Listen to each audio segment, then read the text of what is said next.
तापत्रय विनाशाय। आदि दैविक, आदि भौतिक, आध्यात्मिक इन त्रिविध तापों के निवारण के लिए वही एकमात्र आधार है। वयम नमः, हम मिलकर प्रणाम कर लें सब उन्हें। महर्षि वेदव्यास आरंभ में प्रणाम कर रहे हैं।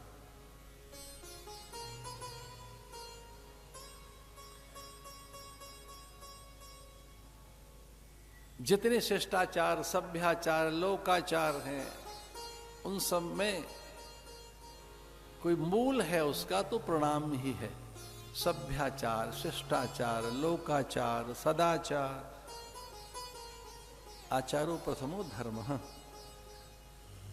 ऐसा महापुरुष कहते हैं। प्रणाम, शिष्टाचार का आधार प्रणाम ही है। शिष्टाचार, लोकाचार, सभ्याचार, सदाचार, प्रणाम।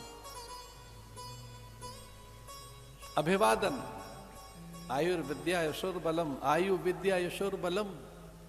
प्रणाम करने से आयु, विद्या, यश और बल की प्राप्ति होती है। भागवत के आरंभ में महर्षि वेदव्यास प्रणाम कर रहे हैं।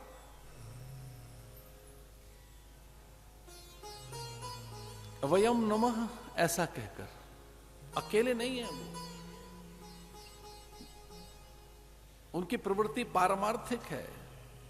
ये उनका अद्भुत औदार्य है। उनकी दृष्टि में पूरा जगत उनके साथ है। वे लोक कल्याण के लिए ये कथा रच रहे हैं। ये भागवत लोक कल्याण के लिए, जैवोद्धार के लिए, समष्टि कल्याण के लिए। इसलिए भगवान को भी प्रणाम करते हुए वो अकेले नहीं है वहां। साधु कभी अकेला नहीं रहता। साधु का स्वभाव दूसरों के हित के लिए है, दूसरों के कल्याण के लिए। उसकी प्रकृति में ही परमार्थ है। साधु माने परमार्थ। वृक्ष कभू नहीं फल भखे, नदी न संचय नीर। परमार्थ के कारण साधु न धरा शरीर। साधु परमार्थ होता है। साधु सेवा धर्म हमारा, काम न दुनियादारी से। साधु सेवा। साधु बिल्कुल वृक्ष की तरह से होता है। जैसे एक वृक्ष का सब कुछ दूसरों के लिए, गौंद, छाल, छाया, बलकल, हरितिमा, गंध, सुगंध, मकरंद, उसका काष्ठ, उसकी जड़ें भूस्खलन को रोकने के लिए अथवा सीधे सीधे मूल की ओर जाने के लिए। वृक्षों की जड़ें अपने मूल की ओर जाती हैं, सागर की ओर जाती हैं। उससे प्राणवायु, पवन, उससे पर्जन्यों का और बादलों का आगमन होता है। उसकी आर्द्रता से, उससे समिधा। एक पेड़ क्या नहीं देता है।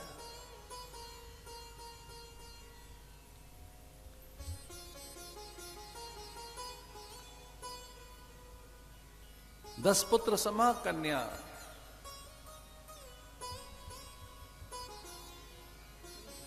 शतपुत्र समो तरु, एक जगह आता है। 10 बेटों के बराबर एक बेटी है।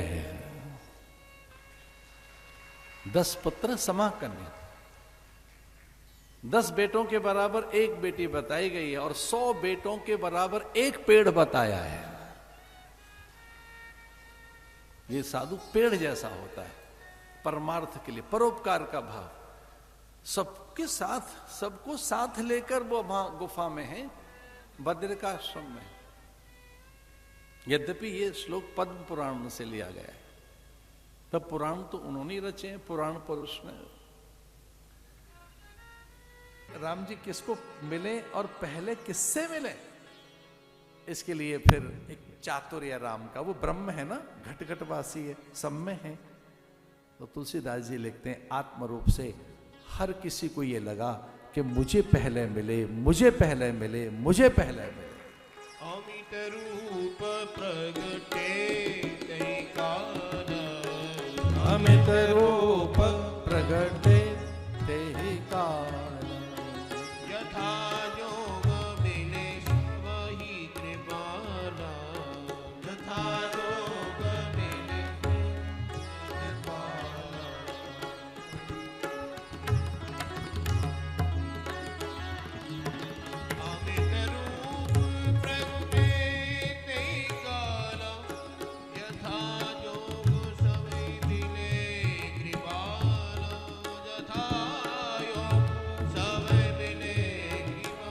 यथा योग रूप प्रगट अरबों रूप बना लिए उन्होंने। गुरुदेव को लगा पहले मुझे मिले के कौशल्या सुमित्रा भरत आदि को, प्रत्येक प्रजा के सामान्य प्राणी को लगा कि मुझे पहले मिले। क्षण में सवै मिले भगवाना, उमा मरम ये काहू न जान। पार्वती को कथा सुनाते हुए महादेव कह रहे हैं कि एक क्षण ऐसा आया कि वो सबको मिल लिए और ये किसी को नहीं पता लगा कि राम वहीं रहे और आत्म रूप से वो सबको मिल लिए। ध्यान रखना, जब प्राण चले जाते हैं तो कहते हैं इसके राम चले गए। वो प्राण रूप में है, आत्म रूप में है, चेतना के रूप में है, वो चैत्य सत्ता है, वो हम में नित्य विद्यमान सत्ता है।